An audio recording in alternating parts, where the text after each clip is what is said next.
right, so let's start with the personal economic strategy. Tony, what is the personal economic strategy? And I think we've got some slides to illustrate the concept. Yes, Pam, if you could put the slide up. The personal economic strategy is based on the personal economic model that everyone has. It can describe everything that you do within finance, everything that you have, and anything you're planning on doing with financial foundation. The definition is basically looking at the model. It looks a lot like piping and tanks. And the analogy is that money is similar to water, and there's a constant flow. If you look at the very far left tank, it's your lifetime capital potential, your income potential. And it's amazing how much we actually flow through our hands. It's hard to fathom how much money actually flows through our hands. We're going to give an example later that everyone can create and look at the number that they have. It will be surprisingly shocking. And basically the money flows into the lifetime capital potential and it flows down. And as it goes down, CRAs are a silent partner that wants our share. We got to feed them. They're really happy to take some money out of us. And whatever money we don't pay to the government, we either spend on our current lifestyle or we pump up into our future lifestyle tanks, basically investments and savings. The two of them are basically the risk and safe tank. And what we don't save, we spend, and once we spend it, it's gone. There's a constant war between current versus future lifestyle, and it's insatiable, and it's something very interesting that a lot of people don't even realize it's happening.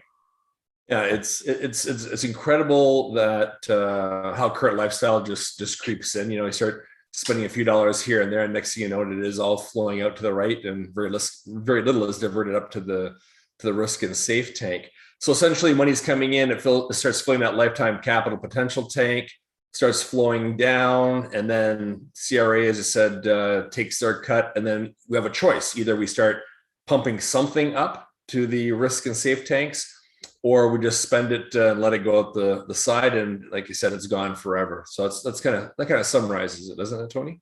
Correct. Yeah. Okay.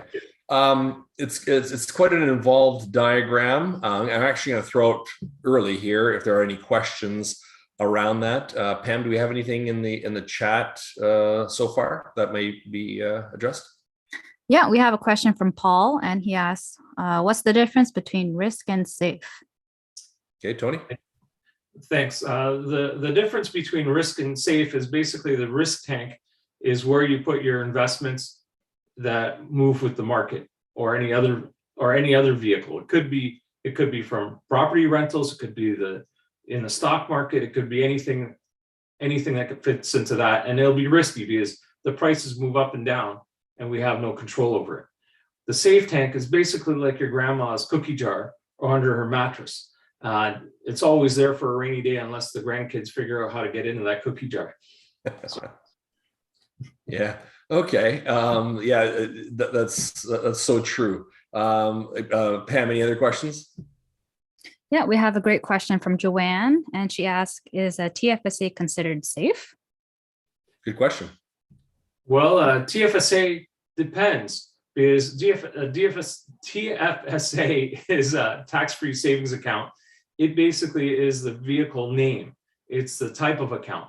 In that account, you could put anything in. You could have it in the safe tank, or you can have it in the risk tank. However, majority of Canadians have it in the risk tank, and they don't even realize it. When I talk to some of my clients and I say, what are you doing with your TFSA? They turn around and say, well, I don't know. Our financial institution just put us in there and they told us, don't worry about it. It's going to grow. And they put us into something. And it's amazing how that something is usually a mutual fund, but they didn't even realize they did. So it's kind of interesting. Yeah, so TFSA is actually the basket, and then what you've got in that basket qualifies whether or not you're in risk or safe. So if you're in an equity mutual fund, it goes up and down, and just when you need that money for your emergency, it could be down or it could be up. You don't know. Whereas if it's in a safe tank, collecting some sort of savings, you'd be better off. Is that right, Tony? Correct. Okay.